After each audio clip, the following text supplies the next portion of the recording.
Probably a better route into the planners is to approach them with a social housing kind of joint venture kind of project to get them on board. But the planning and mortgageability of the end product are both issues. Are modular micro houses the key to solving the UK's housing crisis? Well, David Hughes seems to think so, and he's asking for £500,000 for an investment in his modular micro housing business. David pitched this deal on the hit Sky TV show Property Elevator, which goes out on Sky Channel 186.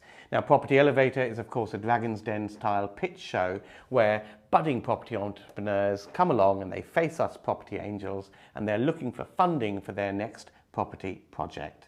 Now, make sure you subscribe and hit the bell icon. We put out plenty of new videos each and every week, all to keep you on top of your property investing game. Watch the other pitch videos in the Property Elevator pitch list, because you're going to learn a hell of a lot about property investing and deal analysis. Let's hand over to Elizabeth Warburton now, who meets up with David Hughes to tell us more about the proposition.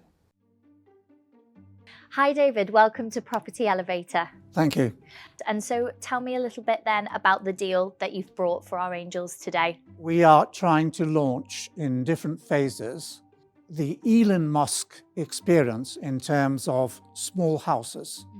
So we want to create a new experience in the UK where we have the equivalent of small houses, which we then build in the UK in large quantities, and then we place those on the market. Okay. Well, I'm going to send you into the room shortly to speak with our angels. Wishing you the best of luck, and I'll chat to you when you get out. You're very kind, thank you. Thanks, David. Thank you very much, thank you. So now we have David Hughes, who's coming to see us for £500,000 to produce modular factory-built housing. All sounds very exciting. Slightly different to some of the pitches that we see. We like equity deals, Ranjan. We like variety on this show. Absolutely. So bring Variety to is us the spice anything, of really. life, isn't it? Exactly. So let's have him in.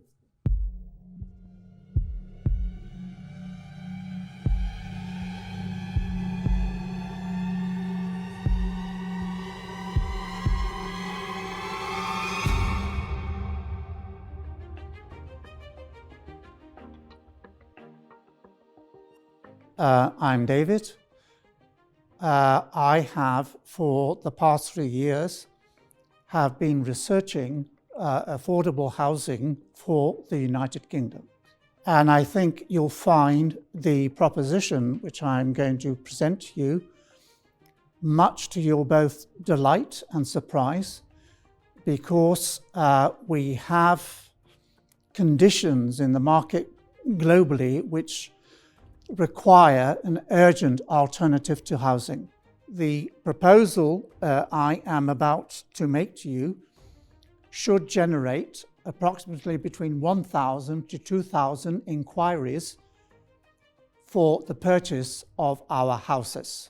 These houses would have, in terms of Model 1, the average price of £99,000, which then could be adjusted by yourselves according to the elasticity which the price will permit. Also, we would guarantee that we build a house within 4 weeks. The proposal I'm going to present to you is interesting because it's phased in different blocks as such. So I guarantee that the first 500,000 are immediately recovered within 60 days. The phase 1 of the project, you fund us with £500,000.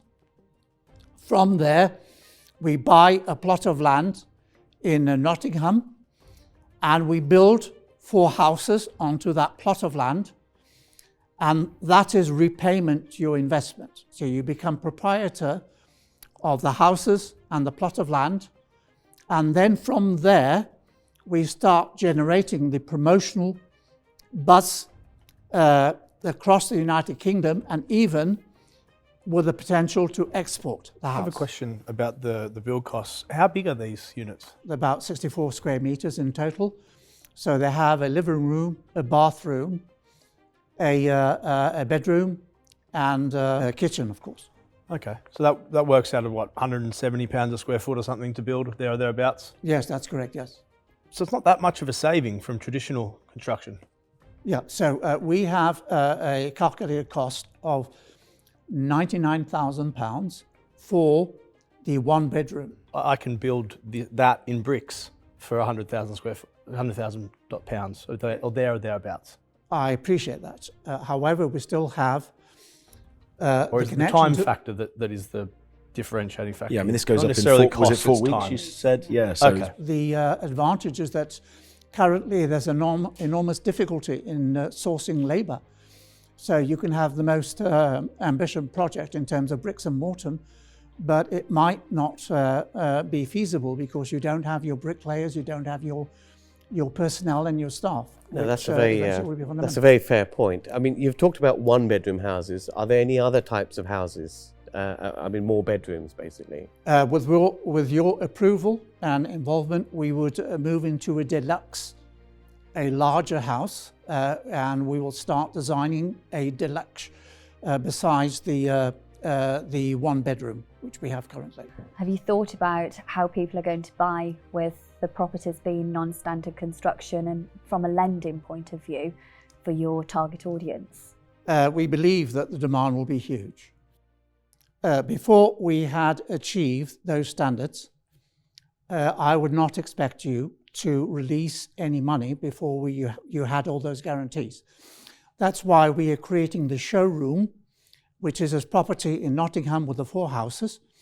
Then we submit through all the regulatory loopholes until you are totally satisfied. And when you are, then we can move forward. Yes, but to get to that stage, we have to give 500 grand without necessarily knowing whether this is going to be a mortgageable product. Respectfully, no, I wouldn't expect you to do that. You can So how are you release the gonna build funds on a phasing based. You determine your own terms and conditions to release, and we will abide by those. Are you struggling to find your next commercial to residential conversion project? Well, over the next 2 years, virtually every UK bank branch will close. Banks are fabulous buildings in prime locations, and thanks to permitted development rights, they're really easy to convert to alternative uses under a light touch planning regime. My team have put together a list of over 500 UK bank branches which are poised for imminent closure. And for a limited period only, you can download this list absolutely free. Your next commercial property project is on this list, so download it now and enjoy the rest of the video. So in terms of these are what's on the picture, looks very similar to a prefab construction which were largely built after the Second World War. I was thinking the same. Pardon? You were thinking Or the same in thing? America, trailer parks. Trailer parks, or prefabs as they're known in the UK. And those, because of the way in which they were built, and because of the lack of proper construction methods, there's been all sorts of problems with those properties, and they haven't been mortgageable. But to be Is there any fair, I mean, examples? the post-war And I understand that. What I'm construction going to go on to say was, are there any examples of these properties that have already been built, either in the UK or Europe or elsewhere, where we know that actually the end product is going to be mortgageable? I think I agree with Scott. This is the future, but there are so many unknowns with it, and the biggest issue, likely issue, is with the lending. Until this is approved by the Council of Mortgage Lenders, you're just not going to be able to sell them, because buyers are not going to pay 150 grand cash for them. They're going to want to mortgage them like they do any other property, and that's a big hurdle. Probably because of what Scott referred to as well, because there's been so many issues with this type of quick construction.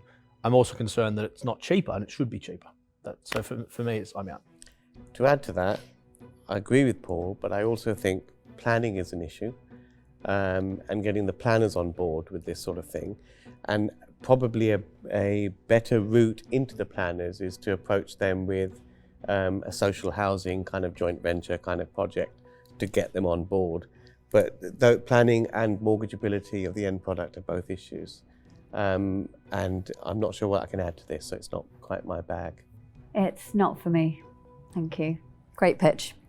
Look, David, you've identified a problem that we are, all of us, virtually everybody in the UK is acutely aware of, that We need to be able to build better, build quicker, with the end product being more affordable to the wider population. We're absolutely in agreement. I think that as a starter for this, obviously you've got a relationship with Calvin Buxton. I would try, if you can, to have a concept house, okay, that you can then generate some interest in from the planners, from social housing, from factories that might be able to make it. It's all about having the prototype that people will buy into. This to me is too early stage for me to be involved in this, but I wish you all the very best for the future with it. Thank you very much. Very kind. Thank you. Thank you. Elijah, thank you very much. Thank you. So it's a no from us then on that one. Yes, But, he's onto something, and it may well be that in 25, 30 years' time, perhaps even sooner, this may well be actually the future solution for a current problem. I just don't think he's ticked enough of the boxes. The concept is potentially good. He didn't really offer us much for our money. He didn't really understand how to offer us value from his proposition, I don't think. If he'd have done that better and, as you say, had some IP around it, so we were actually buying into the business, for example. That would be different. And having a bigger chunk of it with the potential that, maybe we do sell 4 of them a day and then that's great. We make loads of money, but he didn't pitch it in that way. I mean, His numbers didn't stack up either, because if it's costed him 99,000 to actually get that product, he said that that's not labour included to actually put them up on site. £50,000 for the site with planning is quite cheap, isn't it? And actually, he's not offering equity investment. Actually, what he's looking for is debt, because once he's repaid the 450k. Plus, there's no security there for us. But even if it was equity in what? I mean, as Nicholas said, there are loads of these office pod providers. We're all capable of getting this sort of 1-bedroom house or 2-bedroom house done. The issues are the building regulations, the NHBC guarantee, the mortgageability and the planning. Those are tough nuts to crack in the UK, which is why there's a shortage. But you know what, guys, to summarise, the world needs people like David to go and spend their hours on this, help find the solutions, encourage change. It's a tricky thing that he's trying to do, and fair play to him for having a go. But Scott, you mentioned the prefab housing after the Second World War. John probably remembers those, so what does he have to think about those? John probably built one of them. Now, I always think that Paul Mahoney is the brightest angel of them all. He has a star in the sky, young, good looking. Even he couldn't understand this deal. So there's no point the rest of them even trying, I don't think. Flat pack properties is what I'd call it. And they're not cheap enough yet to be rolled out. Until the national house builders pick up on this type of construction, there's no way it will be popular enough or cheap enough to make it work. So we've got to be patient. The prices will come down on this type of stuff, but not at the moment. And I can see why it wasn't funded. So David, it sounds like it wasn't quite the outcome that we wanted, but with a little bit more research and a bit more due diligence, maybe a conversation in the future could happen with the Angels? Yes, indeed, yes, of course. Yeah, and yes. So how are you feeling? How was the overall experience? It was very interesting. So I benefit from wisdom and experience, and I'm very grateful for that. Good. And so do you think you'll try and continue on with the development? Oh, yes, indeed, yes. Yeah, good. Yes, of course. Yes. It sounds like you're really trying to find a solution to a very big problem that we have here in the UK. Thank you very much. Wonderful Thank experience. you. Thank you very much. Thank you. The Baker Street Property Meet is the UK's largest and #1 property investors networking event. The property market is going through monumental change right now, and at Baker Street Property Meet we aim to keep you up to date with the latest tips and tricks and insider tactics to help you keep on top of your property investing game and succeed in these troubled economic times. The Baker Street Property Meet is fundamentally about networking, because it's not what you know, it's who you know.